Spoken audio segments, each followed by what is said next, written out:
appreciate the opportunity for the majority of us to receive the information at the same time. And I know there was a mention at the very beginning to move this vote to another date. And if we do that, I would just like to request that we look at either June the 8th or June the 15th, the GIC, when most people will be here. I'm not sure how many people around the table actually heard what I just said, but I'd like to just put that out there for consideration. So thank you very much. I appreciate it.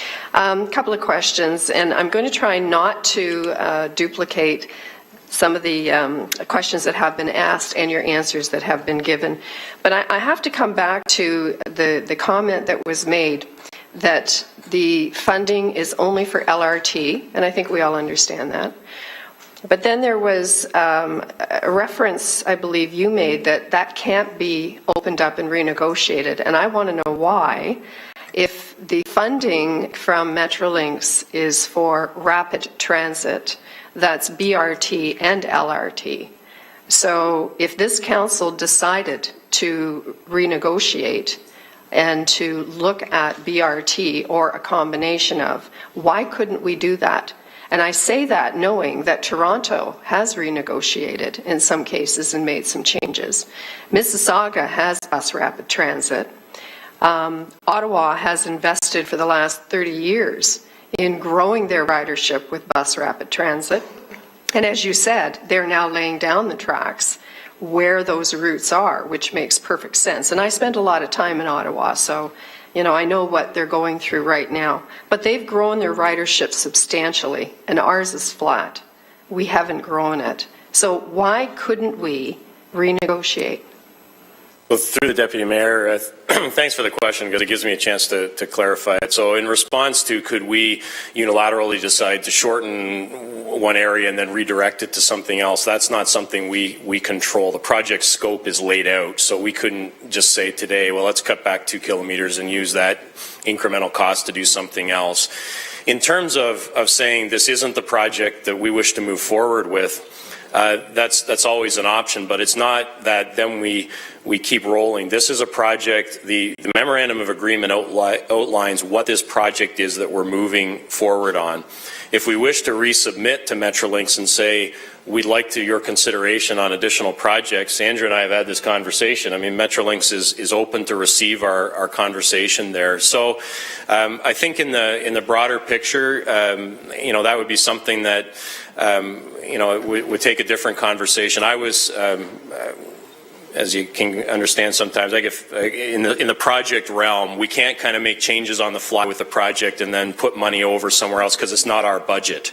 Right. Metrolinx is the funder. Everything we spend, as city staff, even we submit them an invoice for our time, and then they pay the city for our time. So it's all that kind of. We couldn't make those decisions without there.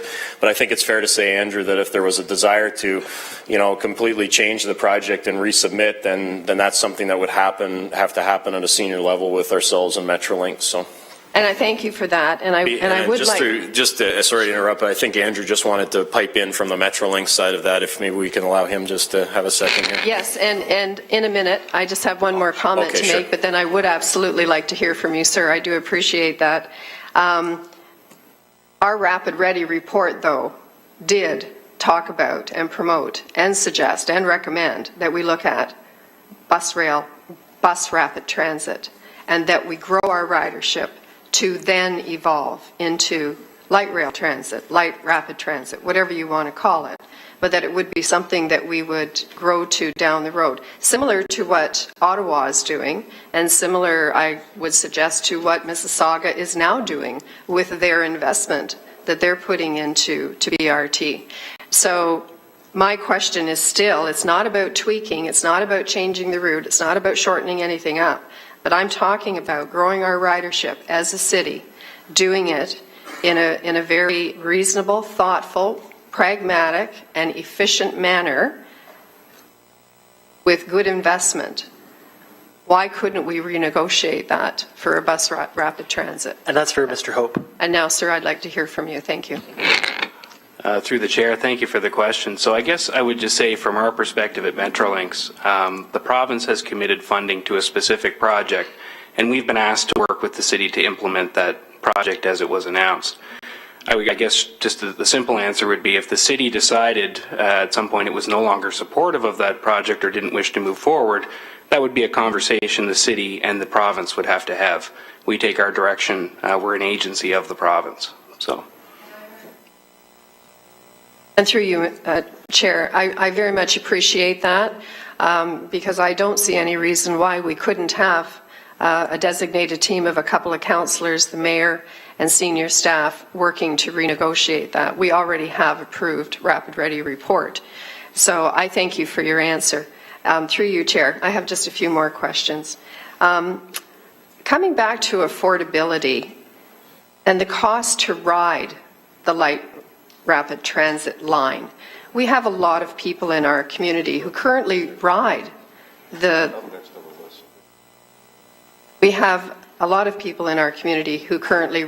buses that have affordability issues. And so these same people, I would hope and think, should have the opportunity to ride the light rail transit. What's the cost going to be for the fare? So through the chair, the fare integration piece of this, again, it's all part of that operations and maintenance that's coming forward. I've been very clear that, our objective is that this is a seamless transition with the rest of our transit system, that, people should be able to use this in that same way. And that's, been certainly the position that's been raised by our transit folks and myself through to Metrolinx as well. So we'll continue to push that as our goal, and then through that negotiation be able to report back around how that's occurring. And when would you be able to report back on the cost of the fare? Through the chair, looking to Andrew for maybe some help in refreshing. We've got so many agreements we're looking at right now, I sometimes lose track of the timing.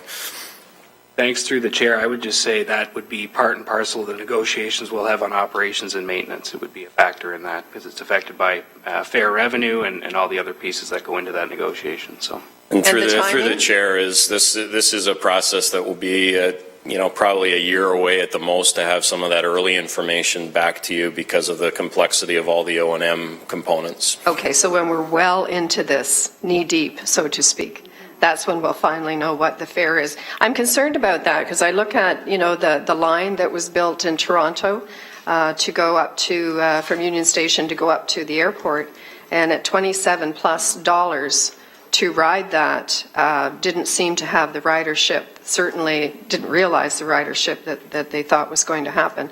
They're now going to reduce it. That's still an awful lot of money. And if it's going to cost any more than an HSR fare to ride from one end to the other, this 11 kilometers, then I don't think that our citizens, our residents, our taxpayers are going to see the benefit of being able to ride on it. So I'm putting that out there as a concern more than anything. And if it's not affordable for our students, because a lot of what I'm hearing is our students are going to be riding on the LRT. Well, if it's not affordable to students, it's certainly not going to be affordable to seniors.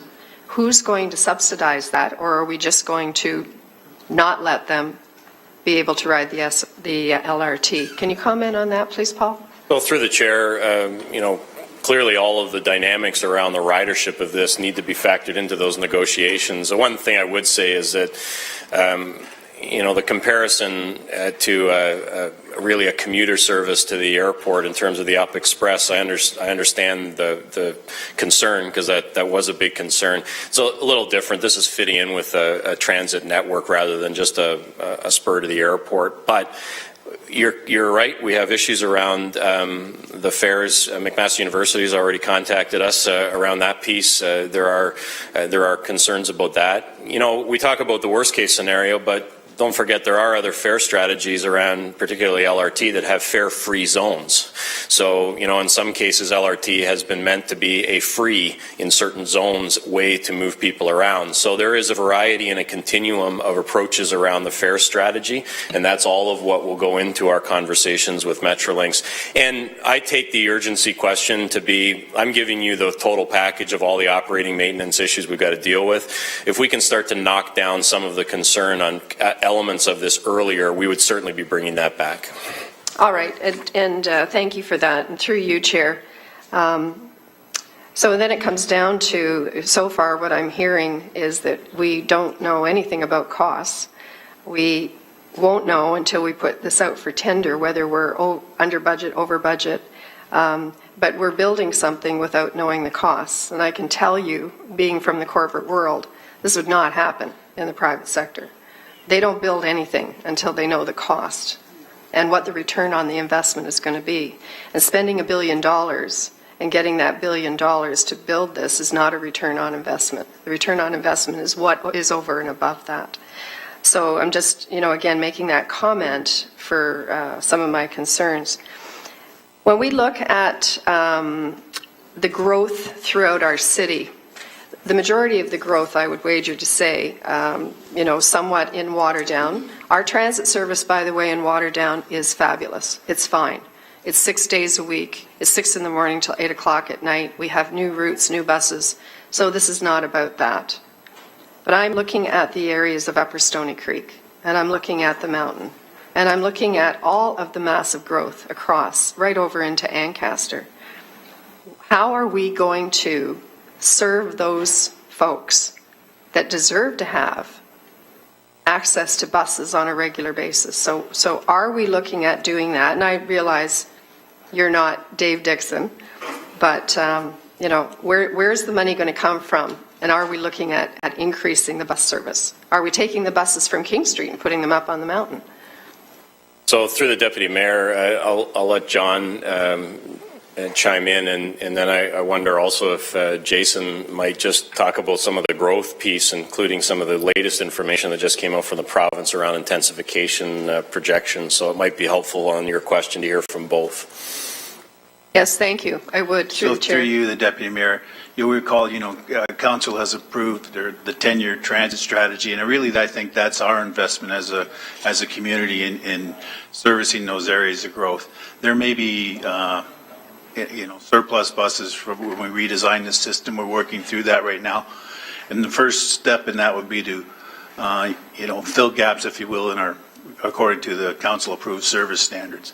But in the future, really, it's the 10-year transit strategy that drives growth in transit across the city.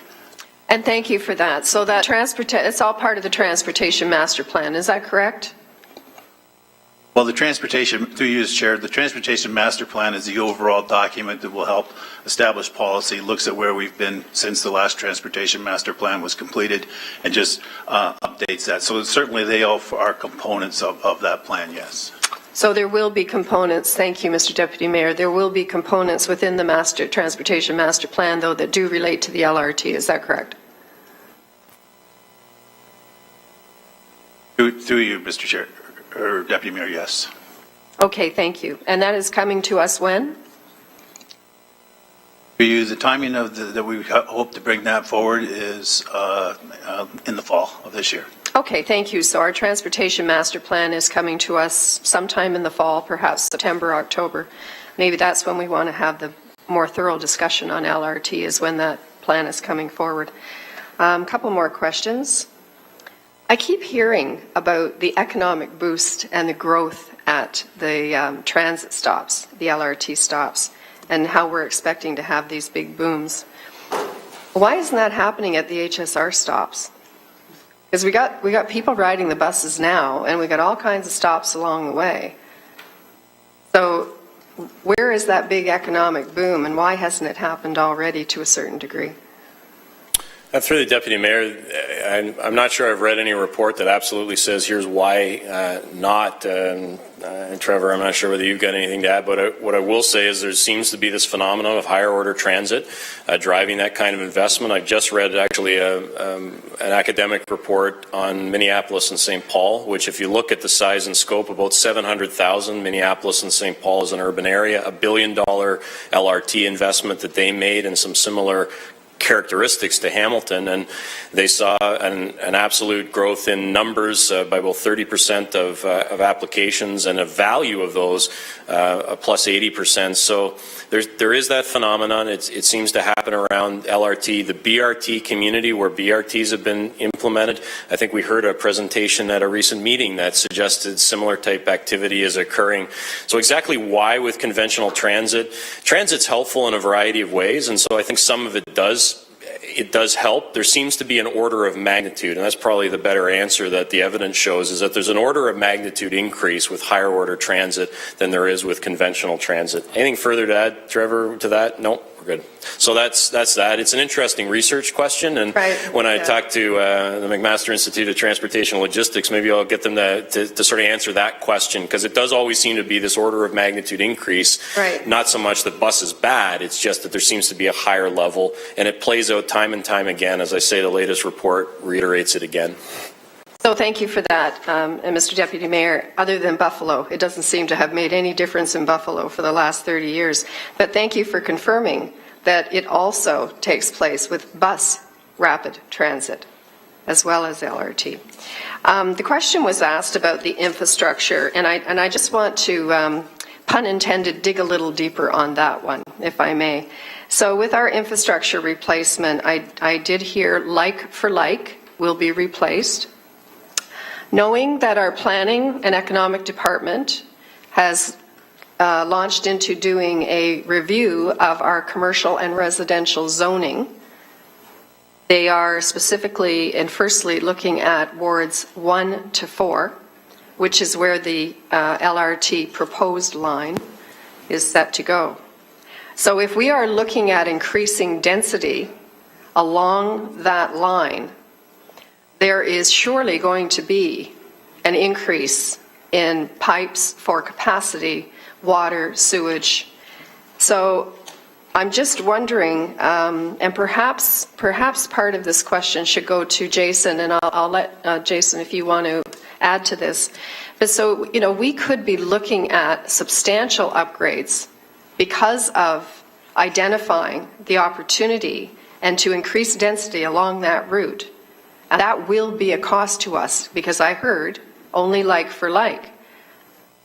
How are we anticipating that cost? And you know, again, perhaps Jason would comment on that as well. Looking at the zoning, looking at increasing the density and the cost. Has that been in the discussion at all? So through the Deputy Mayor, I'll talk about what we've been doing from an LRT perspective to coordinate, and then Jason can add some more detail to that. So we are certainly working with the growth management folks and public works folks to look at what they are projecting in terms of growth. Not always would we be looking at upsizing immediately. Some of the work that may happen is actually a protection and a protecting a space provision for that in the future.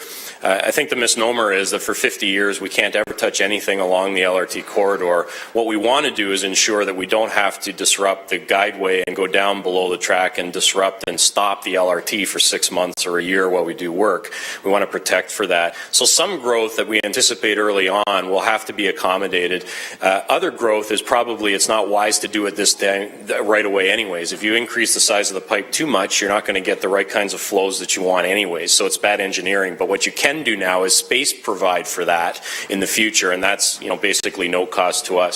But Jason, maybe a bit more on, because I know there's a growth management strategy that's rolling out along the corridor in conjunction with the rezoning as well.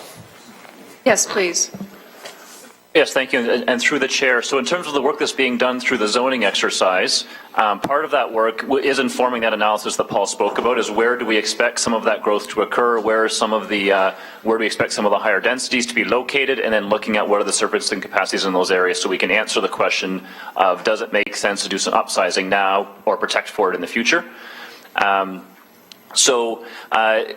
then the zoning work that we're looking at right now is being informed by a couple of things. One is just sort of a review of the kinds of development activity we've seen on the corridor in the past. We're also looking at what we're calling kind of key opportunity sites or signature sites, where there may be opportunities for higher density development, taller buildings, and we're looking at that through a couple of lenses. One is through the lens of built form, and actually having architects who build these kind of buildings say, okay, can we actually physically fit a larger building on these parcels? Dealing with all the sort of the access issues, setback issues, shadow impact issues, all those sorts of things that you'd have to take into account if you're an actual proponent proposing something on a certain site. And then looking at through a real estate lens as well, that is this something the market is ready to build and the industry is ready to build in these sites. So we're looking at that on a few select sites along the corridor so that we can make sure our zoning is not strictly aspirational, but is tied to an actual realistic understanding of where the market can deliver. Thank you, Jason. A very thorough answer, and I appreciate that. But through you, Deputy Mayor, whether we replace an upgrade at the time we dig the tunnel or whether we decide to do it years later, it's still going to be our taxpayers that pay for it. And I'm just saying that because I want everybody to get a sense of what the costs are and could be down the road. So I thank you for that. I also want to just point out through you, Deputy Mayor, that with the LRT, there's a considerable amount of digging that will be going on. Would we have the same thing with the BRT? Through the chair, depending on the way you do it, absolutely. The actual track bed isn't so much the issue with LRT. It's that right-of-way segregation. You don't want to be doing that. We'd still have utility relocates that have to go through if we're doing a segregated bus rapid transit approach. So there are certainly some costs that are not there. And the big one, of course, is vehicle cost. Buses just cost a lot less than the trains that we're looking at. But, you know, some of the other utility work would still have to occur regardless of how we're doing this. Okay, thank you. But it would be cheaper than, because the BRT was definitely cheaper than the LRT. But thank you for that. Through you, Deputy Mayor, I just have two more questions. Traffic flow to other main corridors. So when we have the construction going on along the King Street, what plan are we looking at? And I'm thinking particularly of Aberdeen Avenue because I can see Aberdeen Avenue as being the only go-to route for people coming in from outside the city. They're going to be jamming up Aberdeen Avenue. So what kind of traffic mitigation are we looking at with King Street under construction? So through the Deputy Mayor, it's going to work in two phases. Our traffic modeling work will be done late summer, heading into that September period, and that will give us the impact of the traffic scenarios. We're looking at it, of course, through the LRT lens, taking the base case, looking at what happens through LRT. It's going to give us some indication, though, of what's happening through construction as well. And then the second piece of that is obviously building the solutions. So we're quite aware of where some challenging points will be. Our traffic folks work very closely with us and will continue to. But until we get some of that modeling work and look at where volumes are going, right now what we need to do is sort of protect our base so we understand what the base is, allow that modeling work to happen, then come back with the solutions to that and ensure that those can be acceptable. Okay, and thank you for that, and Deputy Mayor, and I'm assuming that would include, it's my understanding that when the bridge is going to be built over the 403, that there won't be access onto the 403 because the bridge will be in that same area. So are we also going to be looking at where we do additional ramps, or are we not going to have any ramps from King Street down onto the 403? So through the Deputy Mayor, the impact to the on and off access to the 403, we're not anticipating, I haven't heard to date that we would be closing down those access points. There would be some construction, hoarding and work that happens, but the LRT only bridge hugs to the south at Dundurn, crosses over the tank that's now, it's got a little park on top of it just behind the plaza, and traverses the 403 and then ends up on Main West, quite close to the Beverly Hills apartment complex. We're not impacting and closing down those interchanges during that construction phase. No doubt, a little bit of construction impact, so I don't want to say it's none, but in terms of full closure of those interchanges, no, I haven't heard that, and that would cause a serious amount of concern from many people if that was something that came forward. So we can manage some of that through the contracting period as well. Some of our approach to how we handle traffic can actually be put into the tendering documents that go to the market, and in order to ensure that occurs. Okay, thank you. So my last question, the citizens jury. the citizens jury that was put together to do a great deal of work on recommendations for the LRT. Within their report, one of the recommendations was that the HSR be kept whole, meaning that HSR was not to lose any revenue from the B line, which is, of course, our most profitable. Is that happening? Is that still the case? Or will we be sharing some revenue? So through the deputy mayor, I mean, our positions around revenue and costing and all the rest have been made known through our. So I think this furthers what I said before. Is we've made very clear what our goals are in the negotiations with Metrolinx around this. So I think the work of the citizens jury only strengthens that. Okay, so we are definitely paying attention and incorporating that the HSR be kept whole, and that the city not lose revenue on that. That's what I heard you say. Well, through the deputy mayor, that's the message we're bringing forward, absolutely. Okay, thank you very much for your answers, Paul. I really appreciate it. Thank you very much, Councillor Scully. Next on my speakers list is a brand new grandfather. Oh, pardon me, Councillor Partridge. I beg forgiveness. You are different people.